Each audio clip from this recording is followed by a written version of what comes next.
ओम की ध्वनि ओ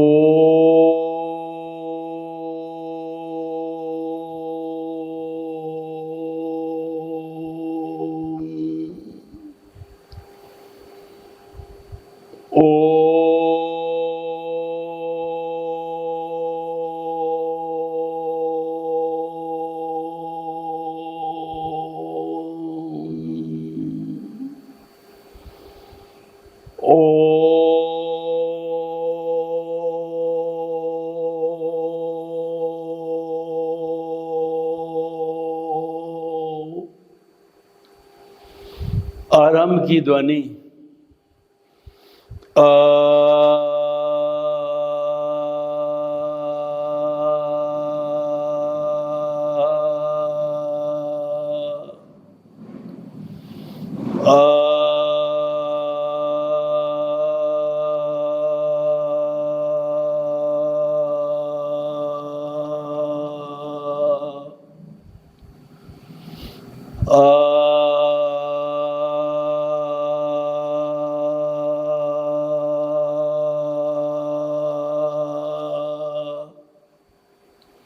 भाई और बहनों, मातृशक्ति को नमन। आज का हमारा बहुत सुंदर विषय श्रमशीलता की महिमा। श्रम का अर्थ होता है परिश्रम करना, शारीरिक परिश्रम, मानसिक परिश्रम। ये किया जाना श्रमशीलता कहलाता है। जो व्यक्ति श्रमशील होता है उसके सब काम सफल होते हैं। और श्रम किए बिना भोजन ग्रहण करना ये हमारी भारतीय संस्कृति में वर्जित कहा गया है। वह व्यक्ति एक कायर है जो बिना मेहनत किए भोजन करता है। कई बार आपने देखा होगा कि भिखारी लोग जो भीख मांगते हैं उसमें किसी की मजबूरी हो, वृद्ध महिला हो, वो बात अलग है। लेकिन जवान लोग जो भीख मांगते हैं वे इसी परिभाषा में आते हैं, क्योंकि उनकी साइकोलॉजी है बिना परिश्रम किए प्राप्ति कर लेना। और ऐसे लोग जो है शॉर्ट वर्क करने के माइंडेड हो जाते हैं कि थोड़ा करके बहुत कुछ प्राप्त कर लेना, रातों रात जो है वो लखपति बन जाना, करोड़पति बन जाना। वैसे बनना न बनना तो सब उदय और प्रारब्ध के अधीन है और कुदरत के कानून के अनुसार होता है। और उसके लिए व्यक्ति का जो है उपादान भी होना जरूरी है। लेकिन फिर भी जो है व्यक्ति को अपने हाथ पैर हिलाने चाहिए। आप देखिए कि व्यक्ति को 2 हाथ मिले, 2 पाँव मिले हैं और 5 और 5 10 अंगुलियां मिली है। ये सब किस लिए मिले हैं? ये परिश्रम करने के लिए मिले हैं। और परिश्रम जो है 2 तरह से किया जा सकता है। एक तो शारीरिक परिश्रम होता है और एक मानसिक परिश्रम होता है। कई लोग पढ़े लिखे लोग होते हैं, अलग अलग अपनी लाइन के अलग अलग विषय के जानकार होते हैं। वो परिश्रम करके बहुत कुछ हासिल कर लेते हैं। वो परिश्रम करके इंजीनियर, डॉक्टर, चार्टर्ड अकाउंटेंट इत्यादि बन जाते हैं और बड़ी कंपनी में लग जाते हैं। स्वयं का धंधा करके करोड़पति अरबपति बन जाते हैं।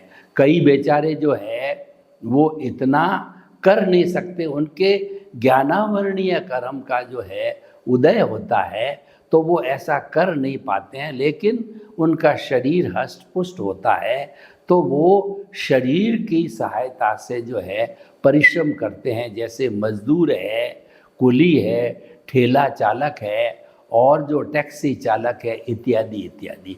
वैसे काम कोई भी छोटा बड़ा नहीं होता है और काम कोई उपेक्षा वाला नहीं होता है। उपेक्षीय कार्य कौन सा होता है? जो समाज के विरुद्ध हो, वो चरित्र को डुबाने वाला हो, ऐसा काम लज्जित करने वाला काम है, वो बुरा होता है। बाकी कोई काम छोटा बड़ा या गलत नहीं होता है। और व्यक्ति को अपने घर का, अपने स्वयं का, अपनी ऑफिस का वह कार्य तो हाथ से करना ही चाहिए। आज हम देख रहे हैं कि चारों तरफ बीमारियां बहुत बढ़ रही है और हमारे जितने भी हॉस्पिटल है, नए खुले चाहे पुराने हॉस्पिटल हो, चाहे सरकारी हो, प्राइवेट हो, खचाखच भरे रहते हैं।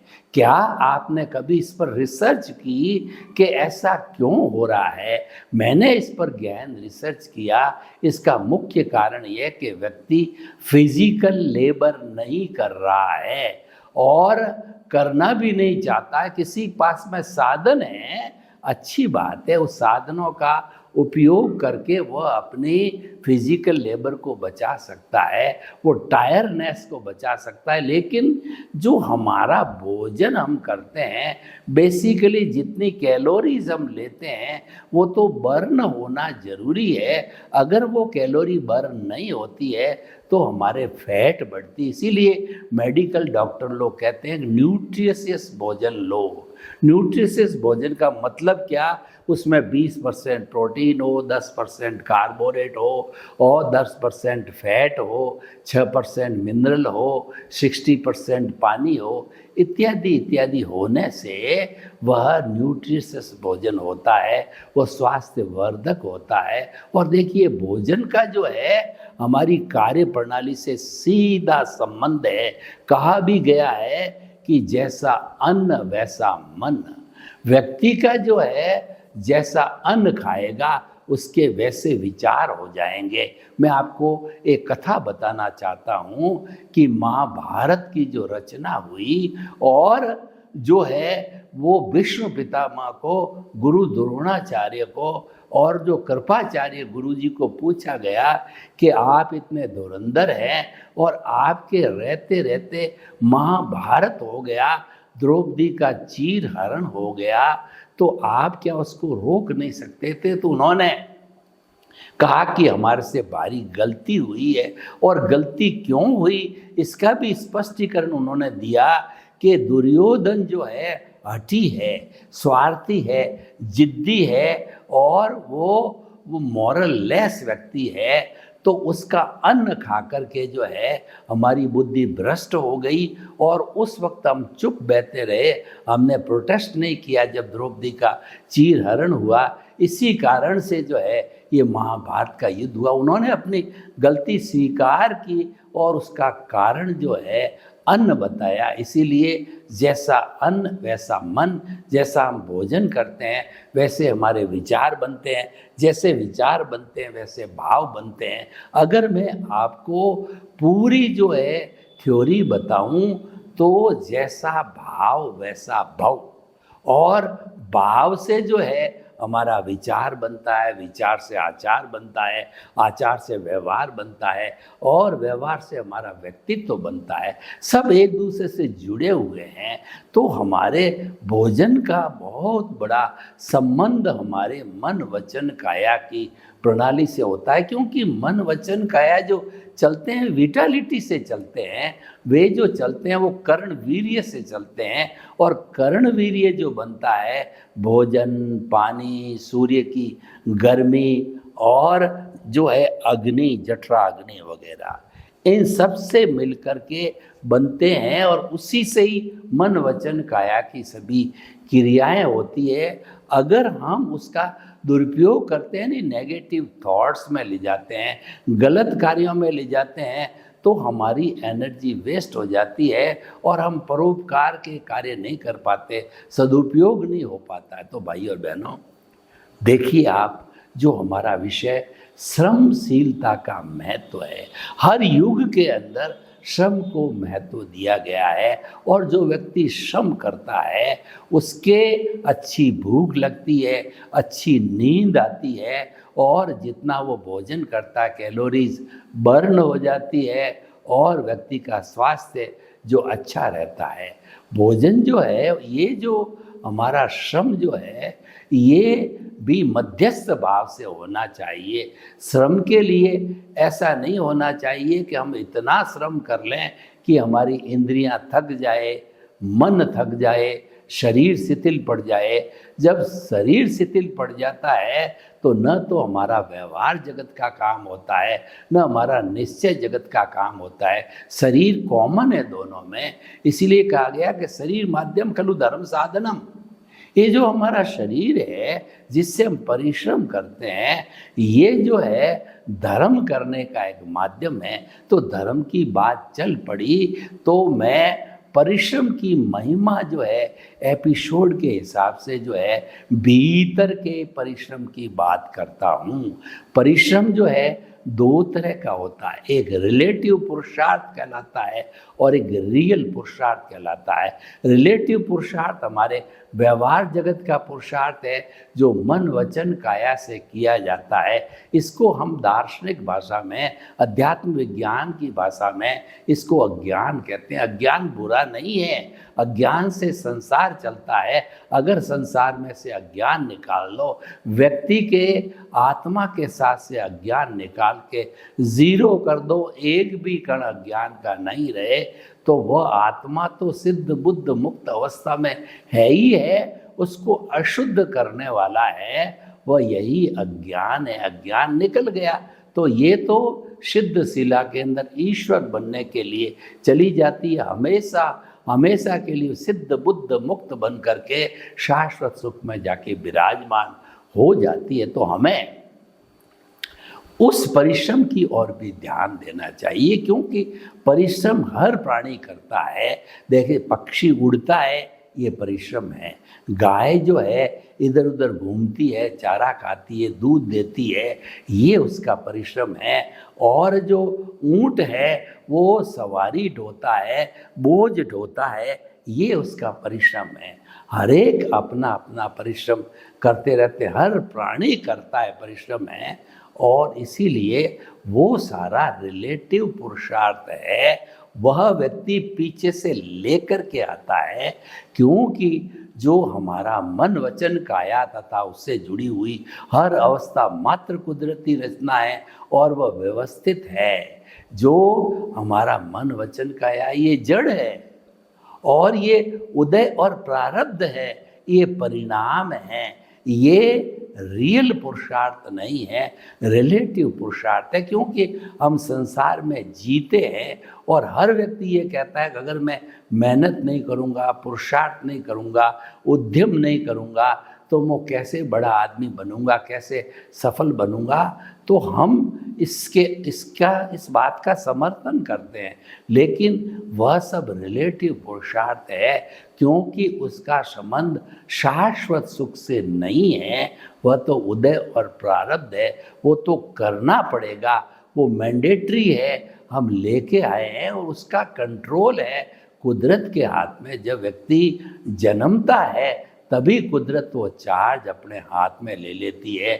जन्म से मृत्यु तक मन वचन काया की हर प्रवृत्ति का निष्पादन कुदरत करती है और कुदरत अपने कानून के तहत करती है। और जैसा जैसा उदय प्रारब्ध होता है उसी के अनुसार हुआ सो न्याय वो न्याय करती है। कुदरत कहती है कि मेरा न्याय परफेक्ट है। आजकल के हमारे फिजिकल कोर्ट्स हैं, तो वो कोर्ट्स जो है वो वकीलों के आधार पर, विटनेस के आधार पर, डॉक्यूमेंट्स के आधार पर, गवाही के आधार पर सब मिला करके वो मैन मेड डिसीजन जज का होता है। गलती होने की पूरी संभावना कहीं न कहीं रहती है, लेकिन प्रकृति का जो कानून है, कुदरत का जो कानून है, कुदरत का जो न्याय है, उसमें गलती होने की कोई संभावना नहीं। वो तो एब्सोल्यूट परफेक्ट होता है, क्योंकि कुदरत के ऊपर कोई नहीं है। कुदरत सबकी माँ है। कुदरत 84 लाख जीवा योनि बर्थ प्लेसेस के असंख्य अनंत आत्माओं का भरण पोषण करने वाली है। और सारे ब्रह्मांड का जो है वो कहना चाहिए जनरेटर, ऑपरेटर और डिस्ट्रॉयर है, वो तो कुदरती है। कुदरती उसकी संचाली। कुदरत को हम 6 द्रव्यों का समवाय कहते हैं। वो है चेतन, अचेतन और मोशन, रेस्ट, टाइम और स्पेस। ये 6 द्रव्य बनकर के कुदरत बनती है और पूरा जहाँ पर हमारी लाइफ है, ब्रह्मांड है, एक सुई की अणी जितनी भी खाली जगह नहीं है जहाँ ये छह द्रव्य नहीं है।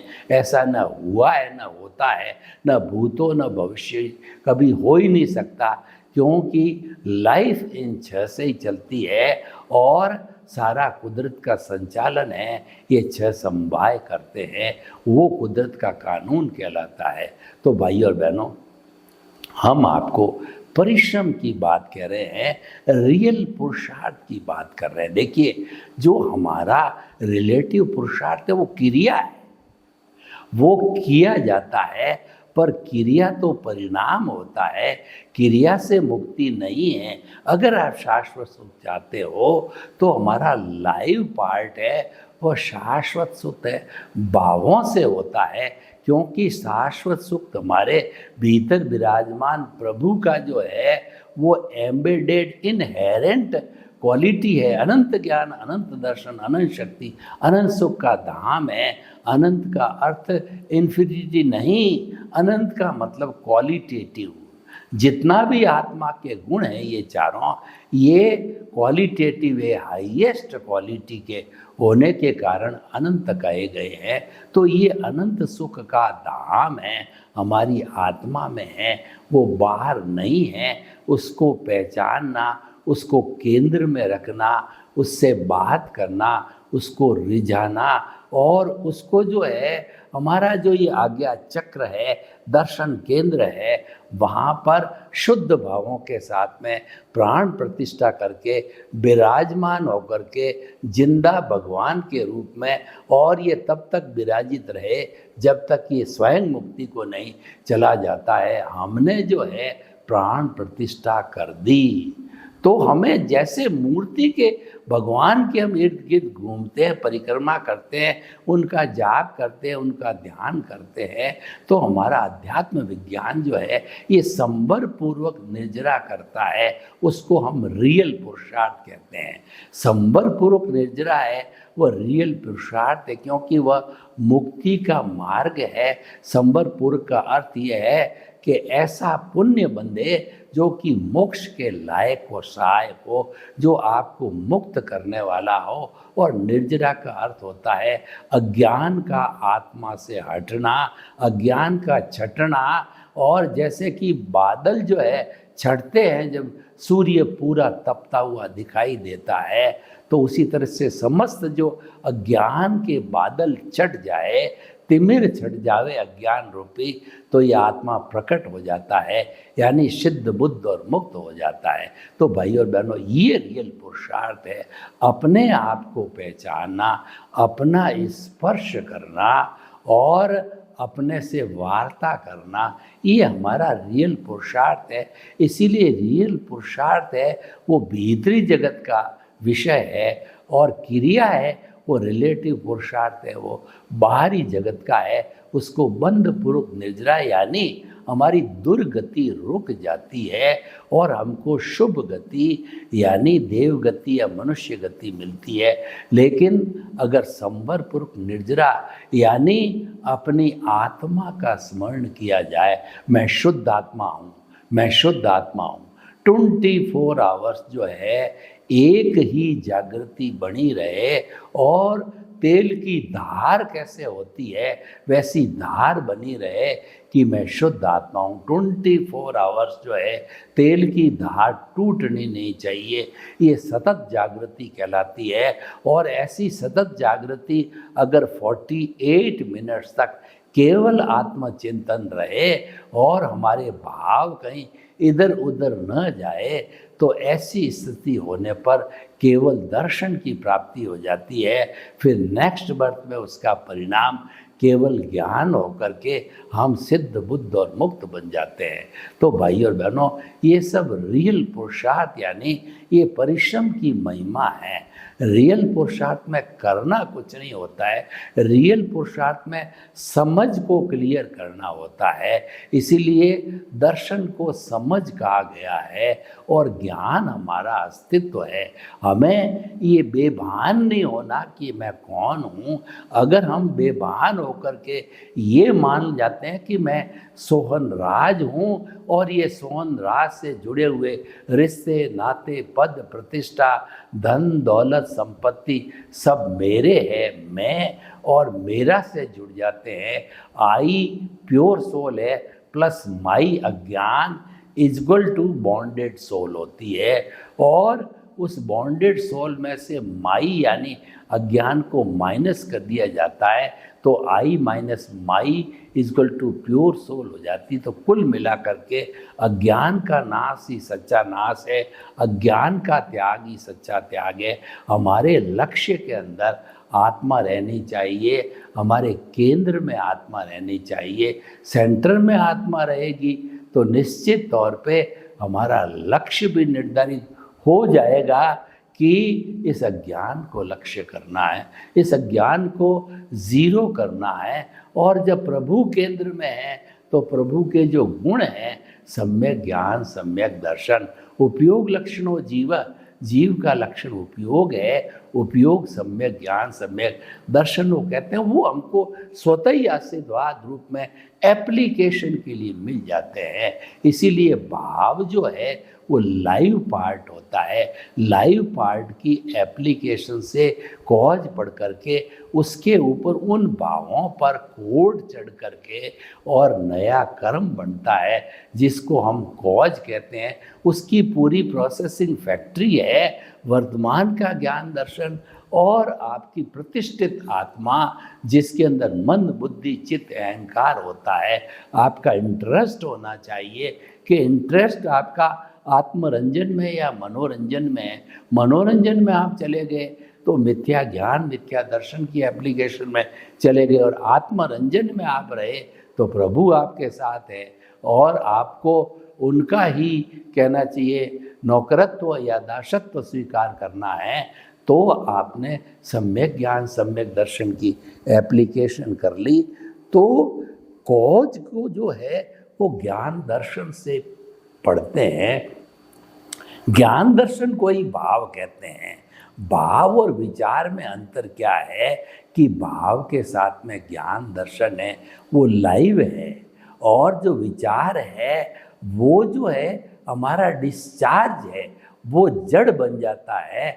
वो हमारा जो उसमें ज्ञान दर्शन नहीं है, उसमें करेक्शन नहीं होता है, लेकिन जो लाइव पार्ट ज्ञान दर्शन में करेक्शन हो जाता है, उसकी एप्लीकेशन कैसी है उस पर डिपेंड करता है। तो मुख्य बात इंटरेस्ट है और इंटेंशन यानी भाव है, और तीसरा जो है वो सम्यक ज्ञान सम्यक दर्शन की एप्लीकेशन है।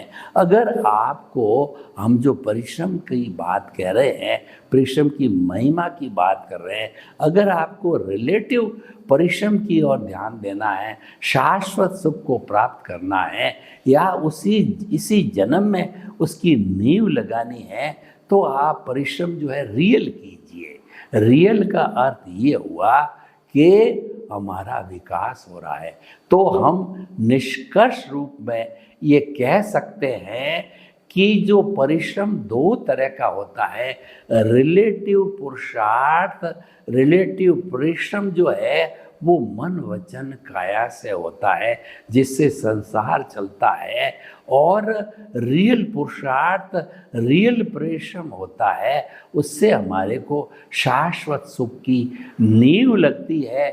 और स्नेह स्नेह जो है उस शाश्वत सुख की नींव लगने के कारण जिससे भाव बनते हैं सम्यक ज्ञान सम्यक दर्शन, उसका डेवलपमेंट होकर के 360 डिग्री तक पहुंच करके वह अंतिम मंजिल केवल दर्शन को प्राप्त करके अगले बर्थ के अंदर केवल ज्ञान को प्राप्त करके ऐसा जीव ऐसी आत्मा स्वयं ईश्वर बन जाती है, सिद्ध बुद्ध और मुक्त हो जाती है। तो निर्णय आपको करना है कि रिलेटिव पुरुषार्थ करना है या रियल पुरुषार्थ करना है। महत्व दोनों का है। रिलेटिव पुरुषार्थ से संसार चलता है और रियल पुरुषार्थ से जो है हमारे को शाश्वत सुख की नींव लगती है। दोनों ही श्रम के रूप में आते हैं, परिश्रम के रूप में आते हैं। तो हम अपना निर्णय करके और अपना जीवन का निर्माण कर सकते हैं, क्योंकि लक्ष्य केवल मानव ही बना सकता है और दूसरे प्राणी जीवन का लक्ष्य बना नहीं पाते हैं, क्योंकि उनका इतना डेवलपमेंट अभी तक नहीं हुआ है। तो भाई और बहनों, आज का जो हमारा ये एपिसोड है, ये परिश्रम की महिमा का एपिसोड है। तो इसको हमें दोनों पक्षों को बहुत गहराई से समझना है। सर्वे भवन्तु सुखिनः, सर्वे सन्तु निरामया। लोक के जीवों को सुख मिले, शांति मिले, आनंद मिले, प्रेम मिले, सौहार्द मिले, और हम सभी शाश्वत सुख को प्राप्त करना चाहते हैं तो रियल पुरुषार्थ करें। आपके प्रति मंगल भाव। ओम।